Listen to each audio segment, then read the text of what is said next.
Kegiatan di rumah. Iya. Kegiatan di rumah ya di rumah aja. Di rumah sama anak-anak. Kalau anak-anak tetap ada kegiatan sekolah kayak gitu kan. Terus kalau Sabtu Minggu ya kita habiskan waktu ya apa sih kalau di rumah ya paling nonton DVD, masak-masak bareng kayak gitu lah.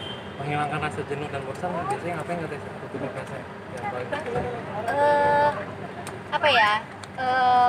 Biasanya sih saya nonton DVD, nonton film. Karena itu kan biasanya makan waktu bisa sampai 2 jam gitu kan. Jadi udah habis lah waktunya. Tessa dengan COVID ini buat ekonomi sendiri untuk Tessa berpengaruh dengan apa sih? Buat saya sangat berpengaruh karena kegiatan saya ini nggak bisa dilakukan di rumah, yaitu syuting. Kalau syuting itu kan kita harus ada di lokasi, ada di set, ngelakuin sendiri, nggak mungkin rekaman pakai HP kayak gitu. Kalau wawancara-wawancara gini kita selama ini kan bisa tuh kirim by HP gitu kan. Nah kalau misalkan kayak syuting tuh nggak bisa. Nah kebanyakan sekarang yang namanya PH-PH itu juga pada berhenti, nggak bisa menjalankan kegiatannya. Karena apa ya? Karena kegiatannya kan yang kayak gitu sedang dihentikan sekarang ini. Jadi pasti berpengaruh. Terus udah gitu ya honor-honor semua berpengaruh loh. Saya ini nungguin ntar alasannya belum ada yang aktif lah di kantor, keuangan belum masuk karena ada keadaan PSBB lah, wah macam-macam itu juga berpengaruh. Banting setir usaha atau Ya, banting setir usaha atau pasrah aja? Ya saya nggak usaha apa-apa ya karena kebetulan memang buat saya pribadi memang kondisi ini sangat berpengaruh buat kehidupan saya.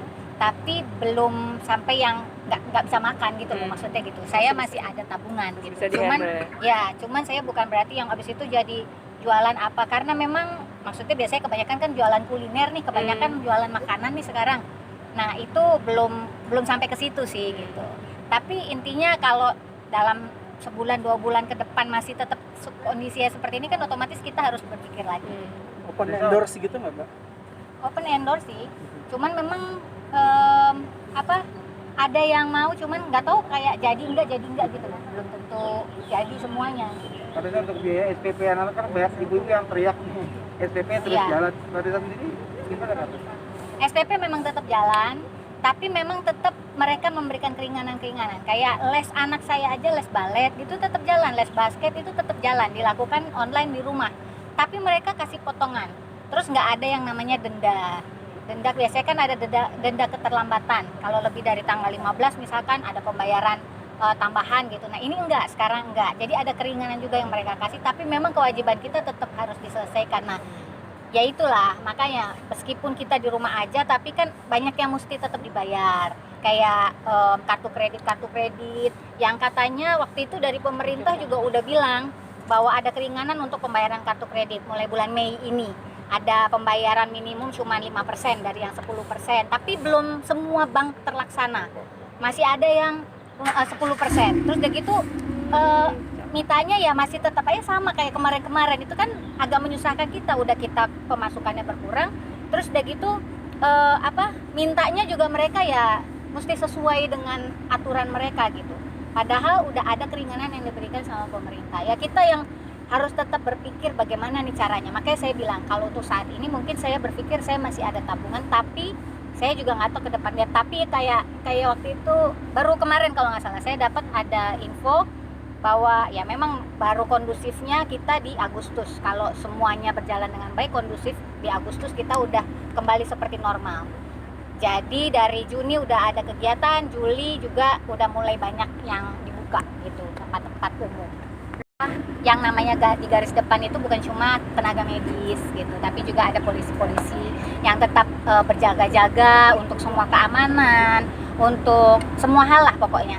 Dan biasanya kita kasih perhatian mungkin buat ke tenaga medis atau misalkan ojol yang katanya kurang pemasukannya banget sampai akhirnya ada warung-warung makan gratis gitu, tapi kita belum memberikan perhatian kepada polisi-polisi. Jadi menurut saya ini suatu kegiatan yang bagus nih. Udah berapa kali Kak Tessa melakukan kegiatan seperti ini? Baru sekali. Oh baru sekali, berarti selama ini baru keluar dari rumah ya? Iya. Enggak, kemarin sih udah sempat keluar. Kegiatan syuting kan ada, cuman udah selesai.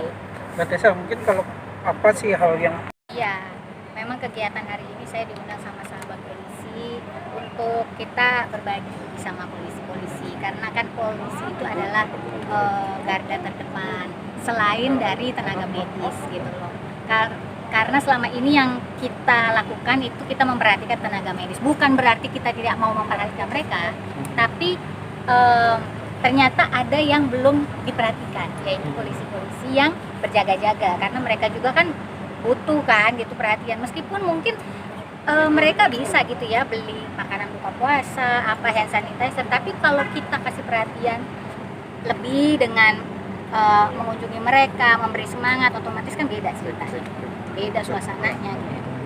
Jadi Kak, Kegiatan ini udah pernah dilakukan? Saya sih belum pernah ikut baru ini. tapi KTS memutuskan sendiri untuk terjun langsung ke lapangan gitu Kak. Apa mungkin nggak takut kan sekarang lagi COVID juga? Ya tetap semua SOP kan dijalankan gitu ya, prosedur semua harus tetap dijalankan. Ya gimana kalau bilang takut, ya kemarin-kemarin juga saya butuh untuk belanja di supermarket, ya mau nggak mau keluar gitu karena butuh kebutuhan kan mesti dibeli.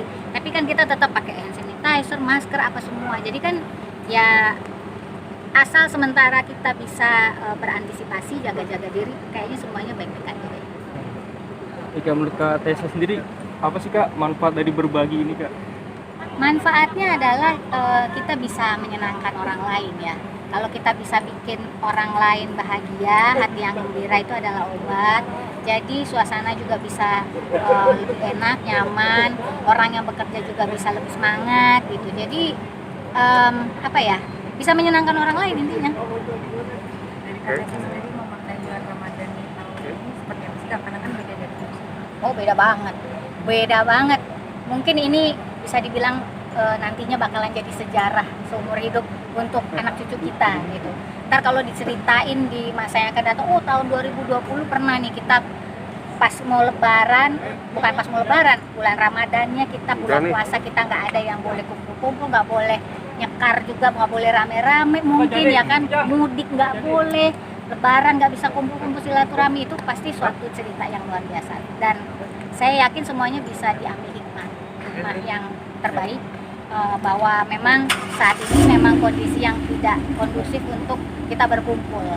Jadi lebih baik ikutin aja aturan dari pemerintah supaya semuanya bisa segera selesai. Lalu persiapan KTS di bulan Ramadan ini? Persiapannya nggak banyak, paling ya karena tetangga-tetangga saya ini yang biasanya pulang kampung nggak pada pulang kampung, jadi otomatis ya saya bagi-bagi aja kue-kue lebaran di sekitar rumah saya gitu aja. Kalau saya kan emang nggak mudik, terus ya memang tidak merayakan lebaran, saya kan Natalan, tapi kan tetap suasana lebaran itu selalu saya ikut rayakan dengan membagi-bagikan dulunya gitu, parcel atau apa gitu kan, kue lebaran ke teman